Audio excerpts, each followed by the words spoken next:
In my opinion, if they want to buy a podcast and make it original content that people will flock to their platform in the millions on, that is the Joe Rogan Experience. Imagine if Spotify owned the content of the Joe Rogan Experience. You could only listen to it on Spotify. The only way you could watch the videos of the Joe Rogan Experience was on the Spotify app. I mean, they could even launch themselves into being a video platform if they acquire Joe Rogan. I, for instance, only watch Joe Rogan live on YouTube. I don't even listen to his podcast, even though it's technically a podcast. His podcast alone is at least worth $100 million.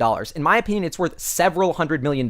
So my Moonshot Monday is, if Spotify has any gas left in the tank that they want to use to acquire podcasts, they should buy out Joe Rogan, figure out how to get his content exclusively onto their platform, as well as the videos. And I think this is how Spotify could really become, a pioneer of original podcast content. That is my Moonshot Monday. Spotify should buy the Joe Rogan Experience podcast in a 5-year deal for all of his video and audio content for a couple $100 million and make that the landmark bedrock of their podcasting platform. And I think that'll be huge success. I think he's underpriced at a couple $100 million, frankly. The podcast is moving to Spotify.